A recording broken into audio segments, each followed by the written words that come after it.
Before we begin, a quick note for our listeners. This episode includes conversations about mental health and personal struggles that some people may find triggering. Please take care while listening and feel free to pause or step away if you need.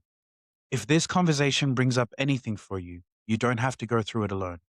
If you're in Australia, you can contact Lifeline on 13 11 14 or visit lifeline.org.au. If you're listening internationally, please reach out to your local crisis support service or someone that you trust. Thank you and enjoy the show. I started off with a Bachelor of Business, but I felt that it was a bit too, I'm not gonna say rudimentary, but like it just didn't really like excite me that much. And I think obviously what I ended up wanting to do and doing, I chose to switch courses and add psychology.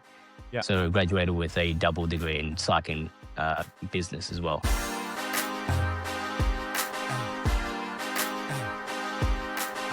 You know what? We about to take off.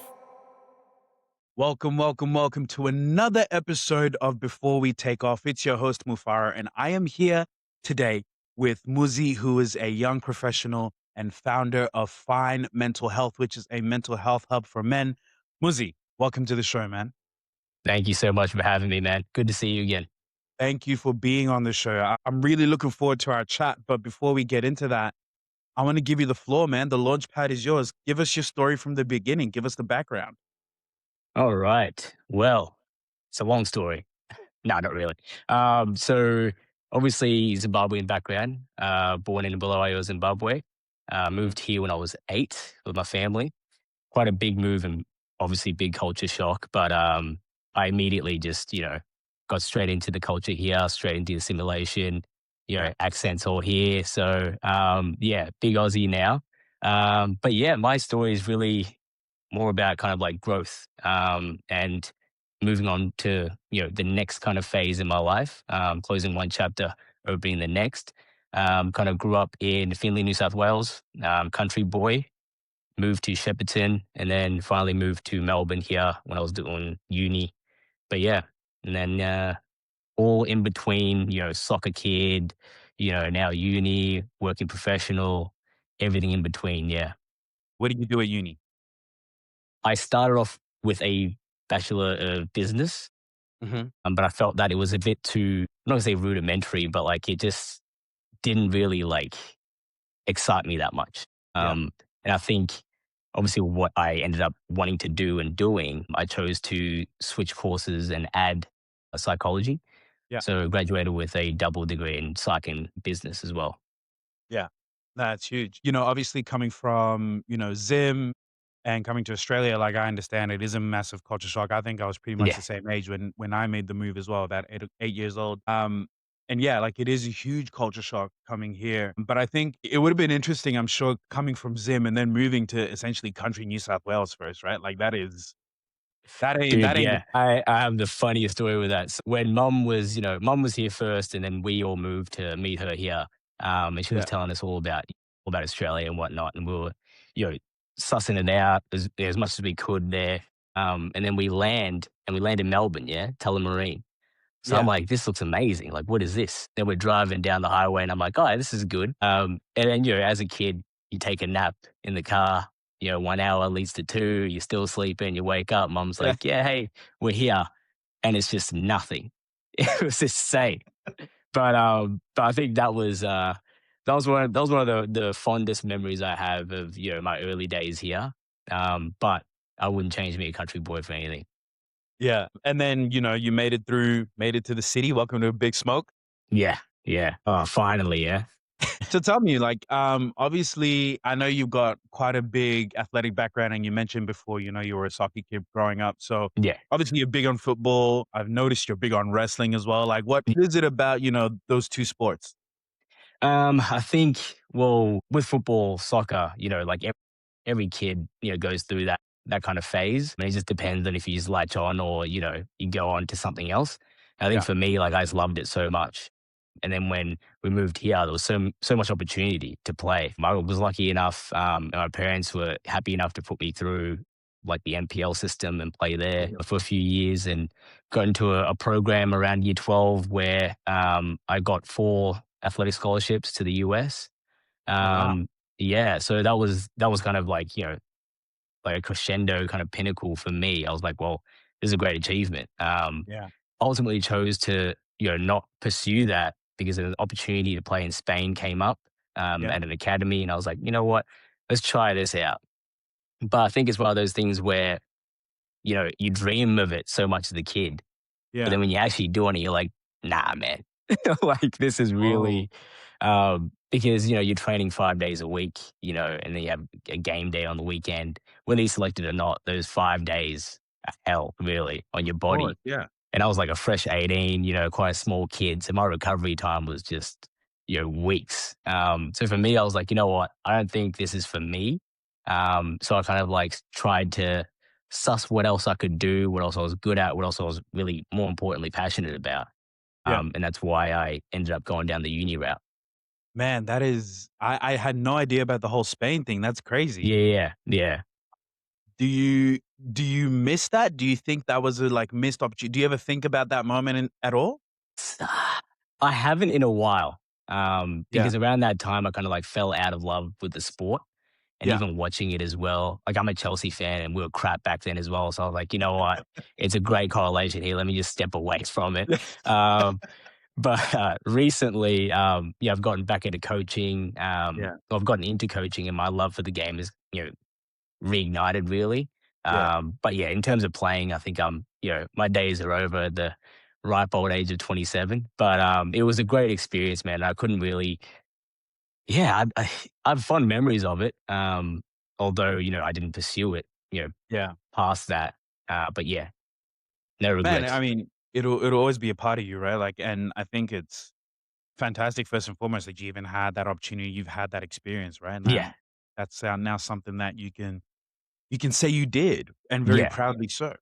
yeah. Extremely grateful for the opportunity. Yeah, That's awesome. And like I guess looking at the pivot and going to uni, you dropped the business degree, went down a psychology path. So like, and I know like you right now, you've got a venture that really focuses on mental health. How did mental health become something that you not only wanted to focus on, but also act upon? I think a good answer to that is one of me kind of like being a bit vulnerable here. It kind of helped me deal with my own like mental health issues at the time because it was like Yeah. right around first and second year uni, and moving from Shepparton to here, by Yeah. yourself theoretically. It was kind of like that isolation. You're like Right. I'm kind of by myself here. Like, yeah, you got mom and dad on the phone, FaceTime, whatever. Yeah. But, it really does get to you.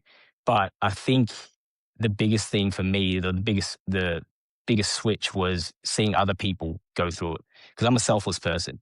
For me, I don't really like sharing. Ironically, I don't really like sharing my emotions and how I'm feeling. Yeah. So for me, I like to carry other people's emotions and feelings. Yeah. So I think that's what really triggered it for me. Seeing them go through what they went through, and can't really disclose what I saw at the time or Yeah. experienced because that's other people's story, not mine. But Yeah. it really did open my eyes to it and, kind of ignited that thing that like, hey man, like this is more of a problem than anyone's really realizing at the moment. So Yeah. yeah. Yeah. So with that in mind, like tell us about Fine. Tell us what, you know, how all of that and experiencing all of that and born from all of that became Fine. Yeah. Yeah. So Fine started, I think, 2021. It was myself and my teammate that I played with in Spain. His name's Lockie. It was his idea to kind of start, like a t-shirt brand or a t-shirt business. It was Yeah. around like that drop shipping Shopify era, Yeah. so everyone's on, a different wave with that. So we're like, you know what, let's do something, let's do it, whatever, it's good. Um, we somehow kind of got to a point where we're like, hey man, like let's do it like for a good reason. Like let's say Mm. like can we do like some proceeds go to something or whatever? Because I think he had a similar kind of background in his care for men's mental health. So we kind of came up with that idea of being like, all right, let's kind of brand it blue and try and do, let's say, a few percentage of the proceeds will go towards a mental health affiliated charity.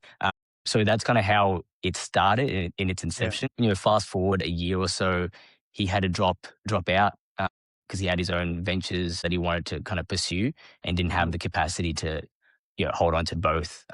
So I kind of pivoted from that t-shirt business or whatever to more of a raising awareness and social, kind of like a social justice kind of Yeah. avenue. Yeah. So that crescendoed into really what it is now. Like, although I haven't, taken off yet, so far as to say your your podcast here, as Yeah. far, yeah, like I haven't taken off yet, but I think I have a great grasp at the community. And for me, Mm. I think at the start it was very social media, very, not really touching people's lives really. Yeah. But now I kind of want to get out there, community outreach, sponsoring soccer clubs and sponsoring a couple of my mates and whatnot, and getting the brand really out there. What what gap did you see that made you say like, yeah, because obviously it would have been easy enough, when Lucky dropped out, it would have been easy Yeah, enough to be like, all right, cool, like that's yeah, over and done with. yeah. But what gap did you see? What made you kind of feel like I have to build this, I have to keep going, and that pivot that you made? Yeah. Um, a lot of it was like my own self reflection. Like I was like, I was going through like a few things here and there. Like I didn't really feel like I had any outlets or felt like I could really express or tell anybody anything really. Yeah. So I wanted to kind of give myself that motivation by giving other people that motivation. So that's Yeah. really why like I kept going at it. It was around the time where like I think in terms of like my life at the time, it was completely fine. But I think there were just a few things that were, kind of cramping. Mhm. Um, as every day, it is what it is. But yeah, the gap really came, well, identifying the gap really came later on when I was speaking to Rachel at Pure Empowerment Psychology in Shepparton. So I had Mhm. a call with her, and she was telling me about how all these people are just like on wait lists because Uh, there's X amount of practitioners for X amount of patients. So I think I looked at that and I was like, surely there's a way where in that gap to wait to see a practitioner, maybe we can make their wait a little bit easier with mm, words of affirmation and like motivation and whatnot. Like just the slightest bit. Like I'm not trying to reinvent the wheel here, yeah. but it's just kind of helping people throughout or be a conduit for that, and kind of like easing their journey a little bit. Yeah. Fast forward a few years, like, what do you feel like you've achieved that? You're beginning to achieve that? Like, where do you feel you're at right now? Hey, on a personal note, I'm very hard on myself.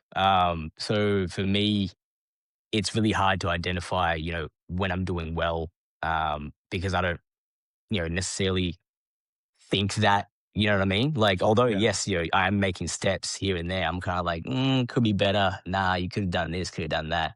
Yeah. But the thing with, a nonprofit, and especially, at the time, working full time and, going to uni full time, Yeah. having to do this and put my own money into it, you know what I mean? Along with, living and all this stuff and, Yeah. maintaining relationships.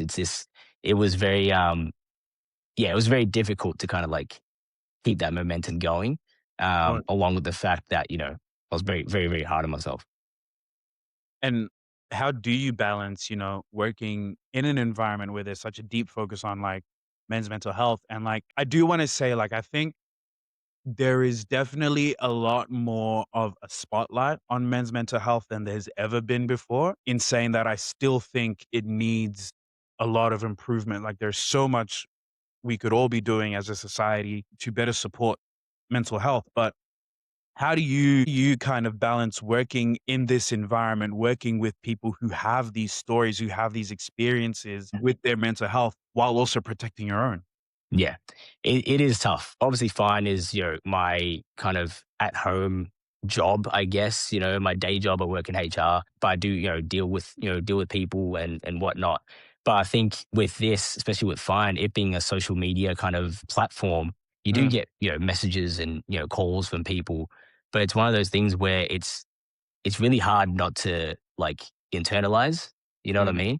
Obviously, yeah, empathy and sympathy, 100%. We need to give that, but it's one of those things where it's like it starts kind of consuming me a little bit, especially in the early days. Yeah. Um, but yeah, to your question, I think keeping my own like mental health as strong as it can be, is tough. And I think when I was working a warehouse job full time, and going to uni full time, it Mm. was, yeah, plus trying to keep this up full time as well. It took a big toll. But I think for me, my biggest support has always been like my family and my fiance Neve. Like it's having that support system has helped me a lot. But yeah, it is tough. There's no real like one way to answer that because there's so many variables. But Yeah, yeah, of yeah. course. I guess, like, as well, what do you think is the biggest thing that needs to be addressed when it comes to, like, men's mental health right now? I don't know if I'll get in trouble with this, but like the cliche saying that like you know men don't like, reach out. I feel as if that they do. Mm, It's just a different way of reaching out. And I think no mm, one really knows how to identify that. Um, and yeah, that's kind of like the only nuanced like answer I can really give you is that no one really knows what the signals are because they are mm, there. Because I've done them myself. You know what I mean? Like you want to kind of reach out and you are to a degree, but like not enough to be obvious. yeah, Um, yeah, but I think what's really, putting everything like in perspective is like government overreach, I guess. mhm, Um, and like systems being put in place for, people that are struggling and men that are struggling. yeah, Um, but in saying that, there are obviously a larger rate of females that do seek that help as opposed to men, and they are the same services that are out there. But yeah, it's a really tough thing to kind of like look at because resources can only go so far in terms yeah, of what we get from our state government, federal and whatnot. So yeah. I think it's just resources at the end of the day and services. Let's address the elephant in the room when it comes to mental health and our background. Hmm. And this is not only something that I guess Africans face, but, like, a lot of ethnic Hmm. cultures face this stigma Yeah, around, mental health not existing, yeah, in yeah, Africa. There's no such thing as yeah. It doesn't mental health. exist. There's no such thing as depression. There's no such Yeah, thing as anxiety. Just get up and go to work. Get up and yeah. go to school. How have you navigated working in this sector coming from I guess, a culture that doesn't really, well, I mean, maybe it's better now. I think it is better now, but, like, coming from a culture where, you know, the generation of our parents don't really Yeah. think that this is an issue. Look, that's something that I've been fighting with myself really for years. Mm, And I think until I went through it, like it's one of those things where like we already know what the reaction is going to be if we were to come out and say, hey, I'm feeling like this, feeling like that, feeling like that. So like I think it's a bit harder for demographic really and our culture yeah, to really seek that help, especially from our parents. And not to put them down or disregard them and their emotions and how they grew up in any way. yeah, It's ultimately how they grew up as well. You know what I mean? Like you're a product of your environment, and you generally tend to pass down what was passed down to you. yeah, So for me, I have 100% tolerance for all that. That's completely fine. It's a generational thing. yeah, But it is hard because I know of a few people in our culture that have either attempted suicide or, have, carried on with it. And that was one of the things that was holding them down because they felt like they couldn't reach out to their parents. But yeah, man, it's scary. well, because I definitely think it's, yeah, like, it can definitely be isolating, as you said earlier, like, it can be isolating, it can be hard to kinda be going through these things, and, Yeah. like, naturally, your family are who you wanna lean on. Yeah. But and, like, similar to you, like, I definitely know people who have seen therapists, who have seen psychologists, who have actually reached out for help, Hmm. but sometimes, like, the biggest struggle in their entire journey is the fact that they haven't been able to speak to their family about it, and, like, Yeah. I'm sure it can be disheartening, but also, like, it can just be hard, right? Because you Yeah. still feel like you're getting the help that you need, but then there's still something, like, missing in a sense. Yeah. 100%. I think it goes back to that that adage before of like they is something that they can't see, so Yeah. it's not real. Yeah. Which ironically for a few things in our culture, it's like, all right, well, there are some similarities with that, without Mm, saying anything. And it's kind of like, oh, well, we, believe in those kind of things. But, with this, it's a different kind of vibe. But yeah. it's, yeah, in our culture, it's really, really difficult. But I think that, there is a bit of a shift, especially with, us moving here, and kind of building our own experiences and our own families and our own ways of thinking mixed with, this kind of westernized way of thinking. And Yeah. I think it's something that, yeah, over time, it will take a generation, but at the end of the day, things are getting better for mental health and men's mental health. I did pick up on what you said in terms of like, us having moved here and kind of being exposed to the types of resources that are available. How can we best, in your opinion, how can we best provide that, I guess, level of accessibility to, people back home? That's something personally that I can't really like talk on really. I think it's as hard as it is to kind of talk to our parents about this kind of stuff, Mm, and they've been here for the same amount we have, and they've assimilated in the same kind of way, but they still mm, hold those same traditional values. mm, Kind of translate that over there, like it's already that gap is already closed. You know what I mean? yeah, If that kind of makes sense. Like I'm not saying that it's a foregone conclusion and we can't necessarily attempt to provide those kind of resources or yeah, mentality over there, but I think yeah, I think kind of like fighting with something that is a little bit easier. You know what I mean? Yeah, yeah.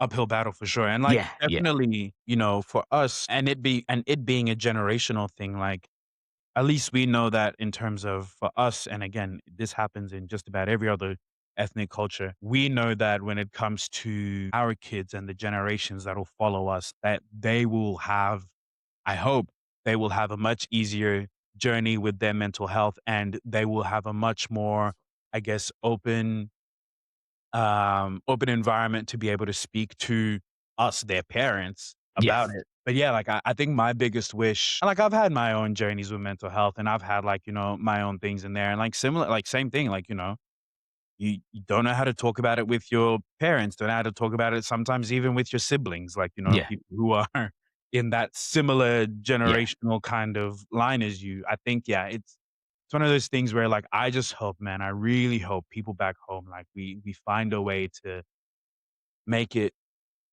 accessible, make it easy, yeah, make it, easier, I should say, and make it something where there isn't so much stigma behind it. But I think, man, like truly, like it starts with, people like yourself and all the things that you're doing, all the great things that you're doing, bringing attention and awareness. And there are so many more people who are also doing it, so many more people who can be doing it. Like, I think yeah, it's something that we all should be able to take accountability and responsibility for. And that's, yeah. yeah, the Yeah, big I one. think the big thing is just like communication. Like even if you have like cousins and family up there, just like open that conversation. You know what I mean? Yeah. Although it may be a bit weird at the start, or awkward, and someone may not want to open up or be like, "Hey, like, is everything okay? Like, why are you asking me Yeah. this?" I think kind of like ripping off that band aid and just continuously within reason trying to open that dialogue is very, very important. I think that's probably the only way we can really start breaking into that because Yeah. we all have family back home. You know what I mean? So yeah, it's really important. But I think what I liked about what you said before with our kids and the next generation, I think it's helped me a lot starting this to be more more vulnerable, more open. Although I'm Mm, nowhere near where I really want to be or where you know the ideal is. I'm still yeah. working on it, but I think it's that awareness of the improvement needs to be there and needs to be made. And I think when we you know try and raise our kids that way, it'll kind of help that next generation after that. Yeah, for real. Yeah. Absolutely, man. What's been the most, I guess, surprising lesson in building something like Fine? Surprising lesson, dude, in building anything, how much money it costs. Like, it's insane. Like, I think I think it's not a secret now, nowadays of like, starting a business and whatnot, and how, expensive it is. But I think Mhm. the the expense of your time and resources, Yeah, financially as well, it's just like that's the biggest thing I've really learned is like, obviously the more you put in, generally the more you kind of get out. But yeah, there's another thing of like putting yourself out there as well and how much you have to put yourself out there. Like I can show you after this, like the list of DMs that I've sent to people to try and, collab and try and partner up, yeah, yeah, and like the amount of, scenes and, blue ticks I've got, like you got to really put yourself out there. But for, every 20 of those, you get a good two that like, will yeah, really generate a lot for you. Like with me at the moment, we're the front shirt sponsor for a local soccer team, a juniors division soccer team. So like all those kids every weekend have, Fine on the front of their shirts, scoring goals, whatever, it's going on yeah, social media. Like that partnership is 10 times better than all the ones that I try to reach out, and do yeah, something, with them. I think also try not to be disheartened and like losing motivation. Cause dude, when you're sending 20 DMs, like and getting nothing back, and oh like you man, really, yeah, it's tough, man. It's tough. yeah. But yeah. I mean, yeah, man. Try finding guests for a new podcast. Yeah. Yeah, I did have some questions and I wanted to ask you like how's it been? Because like it's something that has always been on my mind. Yeah, And like trying to, and even thinking about, oh, who would you even get? Like, will they want to, will they not? Like, yeah. yeah, how do you kind of like navigate that? Man, it's been like I feel like starting something like a podcast and the world today, we are so on the internet. Like we Yeah, are there's a different podcast for, every single thought in your head. yeah, There's an Instagram page, there's a TikTok page. Like it's so hard to, I guess, break into the content scene in a yeah, sense. yeah, yeah, Um, which is why, like, I think for me, like, I've always wanted to start a podcast. I've always wanted to do something. And I think landing on this idea where I was like, okay, I don't know that this quite exists on the level that I'm thinking of. hmm, Like, yes, there are definitely podcasts that speak to entrepreneurs. There are definitely hmm, podcasts that speak to upcoming athletes, definitely shows that speak to upcoming artists and creators and all that. I don't think that they're on the level of like, at a grassroots level, at a thing yeah, of like, "Oh, you just had this idea yesterday? Come yeah, and tell your story." Like yeah, that's really, I guess, a gap that I wanted to fill. And yeah, you're right, it's hard in terms of like that outreach and just trying to find people who not only want to believe in what you're doing, but also then wanna jump on the bandwagon and actually work with yeah, you. Um yeah, 'Cause, like, I have no doubt, like, there's gonna be one day where, like, this show becomes a thing, yeah, and I'll be so ready for it, and then there'll be one day where, like, this thing becomes a bigger thing, and then, hmm, and however it kinda progresses, or maybe it kinda just stays where it stays, and yeah, I think for me, like, I'm doing this where I find fulfillment in this is, like, I know that, okay, I've given, people like you a platform, yeah, right? yeah, yeah, Of giving people like you a platform at the early stage of your career where you can just jump on and tell your story. And then it's like, yeah, you know, 10, 15, 20 years from now when you're a massive, major success, like looking back and then being like, man, like I heard this story from the beginning. yeah, You know what I mean? yeah, Um, 100%, yeah, but yeah, like it's definitely a hustle. And like you said, man, like it's one of those things where there are days you wake up and I'm sure you felt this like especially looking at like your athletic background as well, right? There are days you wake up and you kind of just feel like, man, like, do I really need to do this today? Like, yeah, is it even yeah. worth it? It's actually quite important to bring that up because like there's been maybe I would say like months on end where I hadn't posted anything. You know what I mean? And Yeah, like just creatively, I just had nothing. And like in my personal life, maybe I just didn't have that motivation to just keep going. You know what I yeah, mean? And I sometimes like I don't have like we have 500 followers on Instagram, 2,500 on Facebook and whatnot. But yeah, I'm like, well, maybe someone out of those people like need, my Mm. little post that I do that will get 10 likes. You know what I mean? Yeah. Like Yeah. maybe that is what puts them through for the next week or the next month.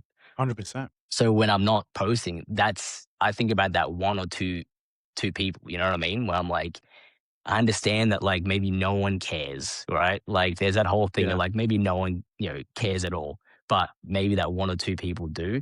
And I think the story behind that is I have had people, reach out either on Instagram or Facebook or whatever and be like, hey man, like, thanks for putting this on. Yeah. Thanks for saying this, I like this post, blah, blah, blah. And like they reach out. But yeah, like it's like you said, it's a hustle, man. What's one thing you're still learning about yourself in this journey? Well, I'm learning about myself is that I am extremely stubborn at times, but I think it's tough to really like pinpoint because there's so many things. Like I'm, like that Bill Burr joke of being like, like I'm, that building wrapped in scaffolding for like Yeah. decades, right? It's Yeah. just never completed. You know what I Yeah. mean? But the one thing I will say about that is that there's always someone working. You know what I Yeah. mean? Yeah. As little as it may be, there's always someone there, chipping away, adding that new foundation, whatever.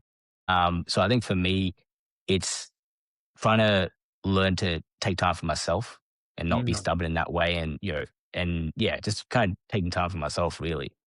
Yeah, sure. Yeah, And it's a big thing, right? As again, especially in the field that you're working with, like you would definitely wanna um look after you and yeah, then, be the person you need to be for your family, yeah, for your partner, and if and when y'all have kids for your kids, like all of that, yeah, right? yeah, 100%. Now that we're 4 or 5 years into this journey, like do you think you've caught the entrepreneurial bug? Like is there another venture you're looking down that you're thinking, "Yep, like, I wanna get in on that," or, like, do you think this is your piece of the pie? Well, I wouldn't call it a entrepreneurial like venture, but Mm. my goal ultimately is to be a politician, Okay. and to ultimately focus on health, children's health, and mental health, as a whole. I Yeah. think there's definitely a glass ceiling to what I'm doing right now, right? Like awareness, making t-shirts, doing workshops and sponsoring football clubs and football academies and shit. Like it's just like there's only so much really I can do, especially with it not really generating any money. You know what I Mhm. mean? Like Mhm. putting all this effort in myself, all this money in myself. It's tough to really think about, a grand idea for it. But it is something that I will continuously, um, and Yeah. trying to scale it and trying to grow it. And yes, maybe there will be grants down the road, hopefully, and like things like that where I can start building something a little more, brick and mortar, a little bit more sustainable. But yeah, I think for me, dude, my goal is, to be a politician or at least a member of parliament and try and, navigate those policies and navigate things like that that can help contribute to, the I guess crisis that we've been in with mental health for the last 10 years. Yeah. Yeah. And, like, how do you see that pathway coming about? Like, and why politics specifically? Um Yeah. I think I've always had like not the entrepreneurial bug, but more of like a public figure bug.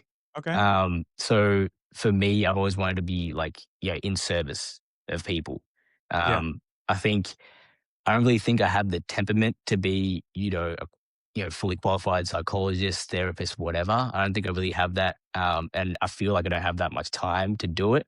Yeah. Because I'm very like go, go, go. And I want, a career, family, everything just, set. And then it's all good after that. Yeah. But yeah, I think what got me really like into that was just wanting to help, you know what I mean? And wanting to facilitate, the struggles that a lot of, Australians are going through at the moment.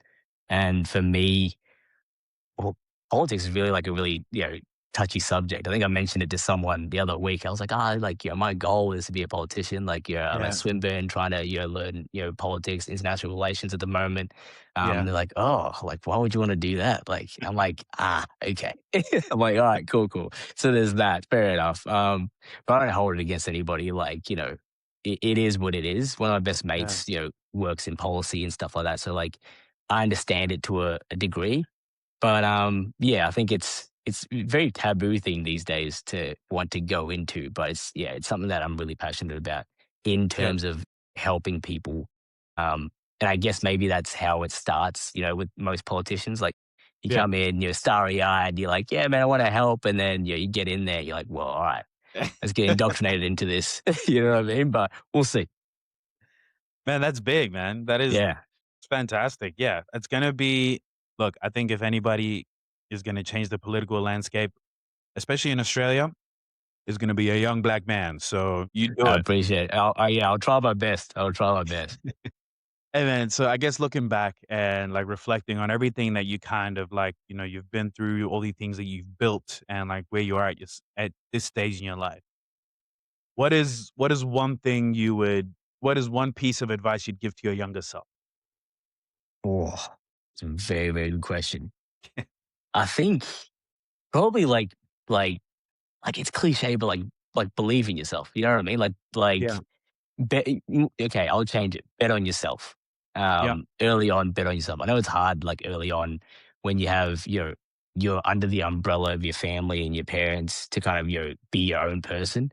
Yeah. But I think I was a follower really for a while there because I didn't really Yeah. have an identity. You know what I mean? I didn't really have any niche. So I was like, you know what? I'm this kind of person. I'm this kind of person. There was always a constant with sport, and I think I did that to the best of my ability. But I think what I would say is bet on yourself. I'll Yeah. probably say the youngest version of myself would be maybe in my early 20s. Bet on Yeah. yourself then. You know what I mean? Yeah. But pre 20s, I think I was just a kid. It is what it is. You go Yeah. through it. Your parents tell you where you're going to live, where you're going to eat. There's not much you really can do. Yeah. But in your 20s, it's, definitely bet on yourself. And that's something that I would tell to everybody. Yeah, for sure. Yeah. Um, I do want to make a minor pivot actually, just while I'm Yeah. thinking about this. Tell me about your wrestling background. I remember, a couple of years ago, I think I was on Instagram and like you shared a clip of you running ropes and Yeah. and, Yeah. and Yeah. bumping. Like, yeah, tell me about that, man. Yeah, dude. Yeah, I did a bit of a side quest, a little side Yeah. mission after my soccer days. I got into mixed martial arts. I trained at Gracie Jiu Jitsu and Yeah, trained wow. at Absolute MMA in Collingwood. Yeah. So I did, Greco-Roman wrestling there, and a little bit of jiu-jitsu. Like that was all fun and games, was good, but Yeah. like I didn't really like it didn't really like light that fire, you know what I mean? Yeah. I still did it, progressively over maybe I think it's like 3 years or so. I'm only a white belt, so like yeah, I'm not dangerous. But then I got into pro wrestling. I was like, like let's suss it out a little bit. Yeah. What got me into it was I think uh, was it when Cody Rhodes came back, Mania Okay. 38? Yep. Yeah. Um, and I saw that and I was watching that. I'm like, man, I could do this. Like, not as in, Cody's not that great or whatever, but it Yeah. just lit something in me. I'm like, you know what? Let me just Yeah. suss it out. Yeah. Yeah. So sussed it out, and there was Melbourne City Wrestling. They were like holding trials. See if you can run the rope, see if you can, drop toe hold, all this stuff, Yeah. hip toss, like see what you can do, see what your conditioning is like. So I'm like, all right, I'll do this. So I drive up, I go there and instantly fell in love with it. Like we didn't do Yeah. much in terms of like yeah, we didn't do much in terms of like locking up or doing any like proper moves to each other. It was Yeah. more just to see, what your aptitude is for wrestling. And I just Yeah. did, I loved it, man. Absolutely loved it. So yeah, and they offered me a contract there at the academy that day. And I was like, this is great. But Whoa. yeah, it was good. I think I wish I stayed wrestling, but that school shut down, and there was Right. another one that they kind of they sent us all to in Melton, and I'm in Coburg. The drive is insane. Yeah. I wanted to do it as much as I could, but yeah, it just wasn't meant to be in terms of the distance and whatnot. But yeah, I think if in a different life, I think I would have pursued it a little bit more, Yeah. but I stay in touch with it. Like I sponsor two mates that I wrestled with there and at Relentless Gym. So like, yeah, I sponsored those guys just to kind of like, help them through their the wrestling journey and whatnot.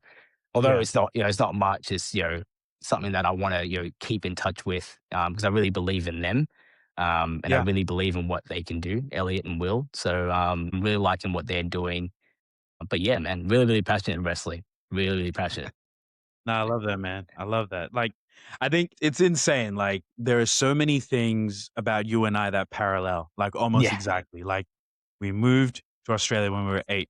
But even yeah, before that, like, same thing. My mom was here too, first thing. Like, yeah, she was first here, sussing the place out. And then she was like, all right, cool. We're moving to Australia. I was like, yay, whatever. Like, 8 years old. I don't know what that yeah, yeah. means. Exactly. There's that. Like, yeah, I love football. I never went as far as you did Yeah, in football, but I love it.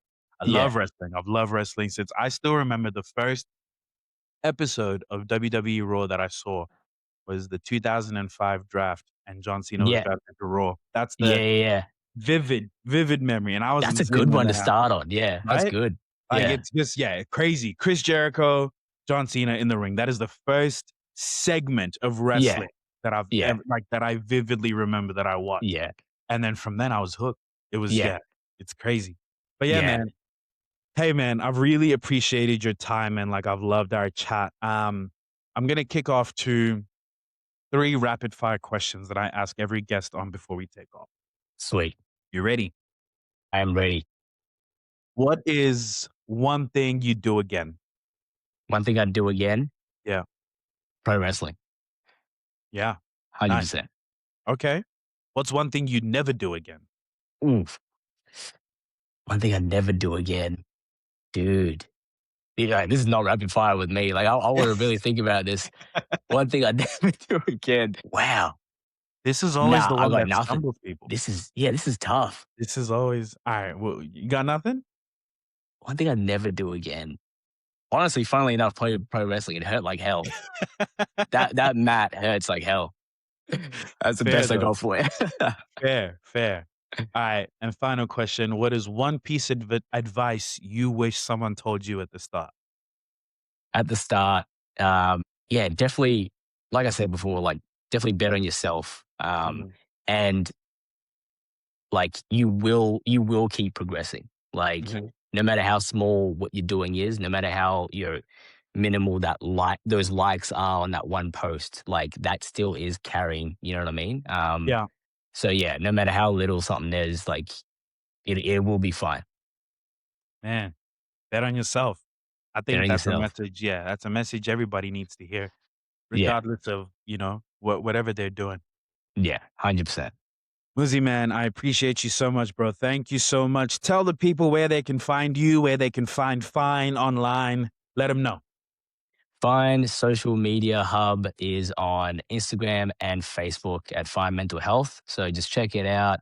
Hopefully one day we're following your footsteps, creating a podcast, and opening up and talking to different people. This is very, very much an inspiration for me. But yeah, just, check us out, have a look, have a like, whatever, share it, please. But yeah, thanks. Hey, man, and we will be following your journey through Fine and into politics one day. Thank you. But, bro, I appreciate you so much, man. And thank you so much for joining before we take off. Thanks, brother. I really appreciate it.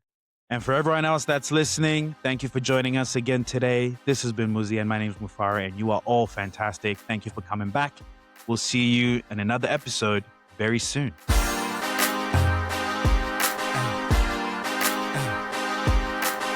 You know what? We about to take off.